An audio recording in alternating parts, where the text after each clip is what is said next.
অবশেষে অবসান ঘটল দীর্ঘ প্রতীক্ষার। দশকের পর দশক ধরে যে তিস্তা কেবলই দীর্ঘশ্বাস আর হতাশার কারণ ছিল, সেখানে এখন বইতে শুরু করেছে আশার নতুন স্রোত। বহুল আকাঙ্ক্ষিত তিস্তা মহাপরিকল্পনার কাজ অবশেষে শুরু হতে যাচ্ছে। সম্প্রতি চীনের একটি বিশেষজ্ঞ দল বাংলাদেশে এসে পৌঁছেছে এবং তিস্তা অববাহিকায় সরজমিনে সার্ভে বা জরিপের কাজ শুরু করেছে। আর সেই পদক্ষেপেই যেন বদলে গেছে পুরো অঞ্চলের কূটনৈতিক হিসাব নিকাশ। ভারতের বহু বছরের টালবাহানাকে পেছনে ফেলে বাংলাদেশ যে চীনের হাত ধরে নিজের ভাগ্য পরিবর্তনের পথে নেমেছে, এই দৃশ্যই যেন এখন ভারতের প্রধান মাথা ব্যথার কারণ। তিস্তার গুরুত্ব বুঝতে হবে তিস্তাপাড়ের মানুষের দুর্দশার কথা।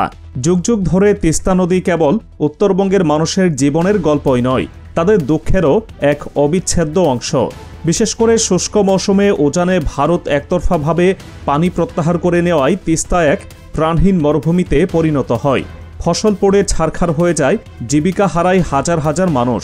আর বর্ষা মৌসুমে গজলডোবা ব্যারেজের সব গেট খুলে দিলে সেই তিস্তায় সর্বনাশা পদ্মার রূপ ধারণ করে ভাসিয়ে নিয়ে যায় ঘরবাড়ি, ফসলের মাঠ।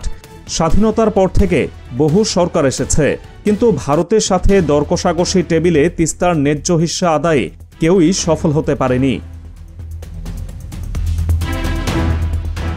কিন্তু এবার পরিস্থিতি বদলেছে। ডক্টর মোহাম্মদ ইউনূসের নেতৃত্বে অন্তর্বর্তী সরকার ক্ষমতা গ্রহণের পর থেকেই দেশের স্বার্থকে সর্বোচ্চ গুরুত্ব দিয়ে আসছে। আর কথার ফুলঝুরি নয়, এবার শুরু হয়েছে আসল কাজ। তারই প্রতিফলন হিসেবে সম্প্রতি বাংলাদেশে এসে পৌঁছেছে চীনের একটি উচ্চ পর্যায়ের বিশেষজ্ঞ দল, যারা তিস্তা মহাপরিকল্পনা বাস্তবায়নের লক্ষ্যে সরেজমিনে জরিপের কাজ শুরু করেছে। এর আগে অন্তর্বর্তী সরকারের প্রধানের চীন সফরের ঠিক আগে ঢাকায় নিযুক্ত চীনের রাষ্ট্রদূত স্পষ্ট ভাষায় জানিয়েছিলেন, বাংলাদেশ সরকার চাইলে তিস্তা নদীর পানি ব্যবস্থাপনা প্রকল্প বাস্তবায়নে চীন সব ধরনের সাহায্য করতে প্রস্তুত। তিনি এও মনে করিয়ে দেন যে একটি স্বাধীন ও সার্বভৌম দেশ হিসেবে এই প্রকল্পের বিষয়ে সিদ্ধান্ত নেওয়ার অধিকার একমাত্র বাংলাদেশের। সেই ধারাবাহিকতাতেই ডক্টর ইউনূসের চীন সফরে এই প্রকল্প নিয়ে আলোচনা অনেক দূর এগিয়ে যায় এবং তারই ফলশ্রুতিতে এখন মাঠ পর্যায়ে কাজ শুরু হলো। এখন আসা যাক মূল পরিকল্পনায়। কি থাকছে এই তিস্তা মহাপরিকল্পনায় জানিয়ে এত আলোচনা? এটি কেবল একটি নদী খনন প্রকল্প নয়, বরং পুরো উত্তরবঙ্গের চেহারা বদলে দেওয়ার এক বিশাল কর্মযজ্ঞ।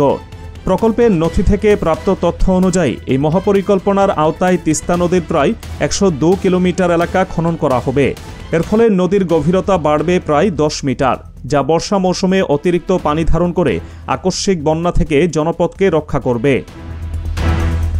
নদী খননের পাশাপাশি প্রায় 171 বর্গ কিলোমিটার ভূমি উদ্ধার করা হবে এবং নদীর দুই ধারে 203 কিলোমিটার বাঁধ নির্মাণ করা হবে।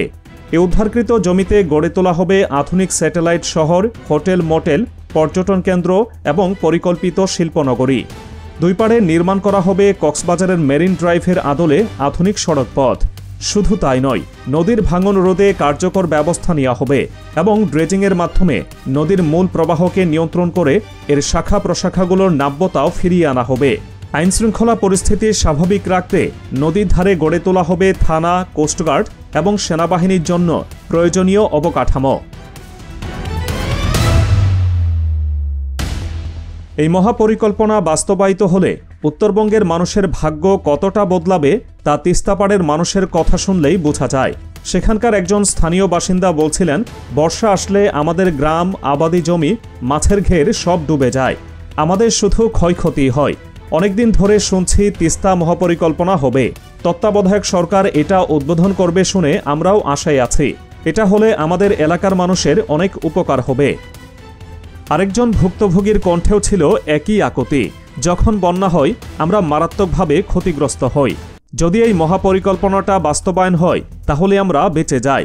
সরকারের কাছে আমাদের একটাই দাবি, তিস্তা মহাপরিকল্পনা যেন দ্রুত বাস্তবায়ন করা হয়।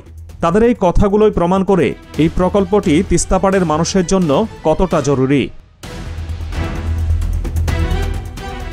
চীনের রাষ্ট্র নিয়ন্ত্রিত সংস্থা পাওয়ার চায়না এই প্রকল্পের সমীক্ষার কাজটি আগে থেকেই সম্পন্ন করে রেখেছিল। এই প্রতিষ্ঠানটির সক্ষমতা নিয়ে নতুন করে কিছু বলার নেই।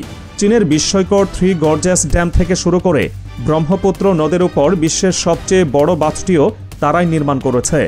অন্তর্বর্তী সরকার চীনের এই কারিগরি দক্ষতা এবং আর্থিক সক্ষমতাকে কাজে লাগাতে চাইছে।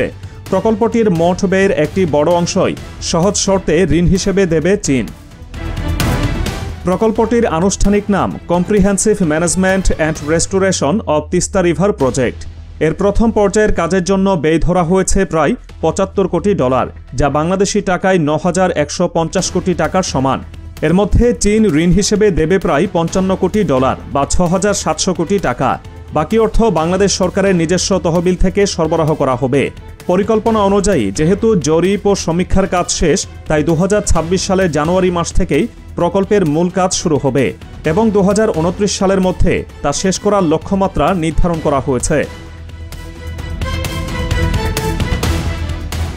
এখানেই ভারতের আপত্তির জায়গাটি স্পষ্ট হয়ে ওঠে। তিস্তা প্রকল্প নিয়ে এর আগেও ভারত আগ্রহ দেখিয়েছিল, কিন্তু তাদের সেই আগ্রহ কেবল আলোচনার মধ্যেই সীমাবদ্ধ ছিল। বারবার সমীক্ষায় অংশ নেওয়া বা প্রকল্পে যুক্ত হওয়ার বিষয়ে তারা কেবল সময়ক্ষেপণই করেছে। ২০১১ সালে ভারতের তৎকালীন প্রধানমন্ত্রী মনমোহন সিংয়ের ঢাকা সফরে তিস্তা পানি বণ্টন চুক্তি স্বাক্ষরের সব প্রস্তুতি সম্পন্ন হলেও পশ্চিমবঙ্গের মুখ্যমন্ত্রী মমতা বন্দ্যোপাধ্যায়ের আপত্তিতে শেষ মুহূর্তে তা ভেস্তে যায়। এরপর থেকে তিস্তা নিয়ে ভারতের অবস্থান কেবলই প্রতিশ্রুতির মধ্যে আটকে ছিল। ভারত যখন বছরের পর বছর ধরে বাংলাদেশকে কেবলই ঝুলিয়ে রেখেছে, ঠিক তখনই চীন সুনির্দিষ্ট প্রস্তাব এবং কারিগরি সহায়তা নিয়ে এগিয়ে এসেছে। ভারতের চিকেন নেক নামে পরিচিত সংকীর্ণ করিডোরের কাছে চীনের এই উপস্থিতি নয়াদিল্লির জন্য একটি বড় ভূরাজনৈতিক মাথা ব্যথার কারণ। একদিকে যুক্তরাষ্ট্র ভারতকে নিয়ে ইন্দো প্যাসিফিক জোট, অন্যদিকে চীন পাকিস্তানকে নিয়ে নতুন মেরুকরণ। এই দুইয়ের মাঝে পড়ে বাংলাদেশ এখন নিজের জাতীয় স্বার্থকেই সবচেয়ে বড় করে দেখছে। আর তাই ভারতের আপত্তিকে একপাশে সরিয়ে রেখেই তিস্তা মহাপরিকল্পনা বাস্তবায়নের পথে হাঁটছে ঢাকা। এই প্রকল্পটি বাস্তবায়িত হলে এটি কেবল তিস্তা অববাহিকার বন্যা বা খরা নিয়ন্ত্রণ করবে না, এটি পুরো উত্তরবঙ্গের অর্থনীতিতে এক বৈপ্লবিক পরিবর্তন আনবে। লালমনিরহাট, নীলফামারী ও রংপুর জেলাকে কেন্দ্র করে ইতোমধ্যেই বড় ধরনের উন্নয়ন কার্যক্রম শুরু হয়েছে। নীলফামারীতে চীনের সহায়তায় বিশ্বমানের হাসপাতাল নির্মিত হচ্ছে। ঢাকা রংপুর ফোরলেন এক্সপ্রেসওয়ের কাজ প্রায় শেষের দিকে। সৈয়দপুর বিমানবন্দরকে আন্তর্জাতিক মানে উন্নীত করার কাজ চলছে। এমনকি লালমনিরহাটে একটি নতুন সামরিক বিমান ঘাঁটি ও প্রশিক্ষণ কেন্দ্র এবং ঠাকুরগাঁওয়ের পরিত্যক্ত বিমানবন্দর চালুরও উদ্যোগ নেওয়া হয়েছে। এর সাথে যদি তুরস্ক ও কাতারের বিনিয়োগে সামরিক অস্ত্র ও ড্রোন কারখানা স্থাপিত হয়, তবে উত্তরবঙ্গ হয়ে উঠবে বাংলাদেশের এক নতুন অর্থনৈতিক এবং প্রতিরক্ষা হাব। তবে সব জল্পনা কল্পনার অবসান ঘটিয়ে সব বাধা উপেক্ষা করে বাংলাদেশ এখন তার স্বপ্নের প্রকল্প বাস্তবায়নের পথে নেমেছে। তিস্তাপাড়ের মানুষের দীর্ঘদিনের কান্না থামিয়ে তাদের মুখে হাসি ফোটানোর এই উদ্যোগ সফল হবে, এমনটাই প্রত্যাশা দেশের আপামর মানুষের।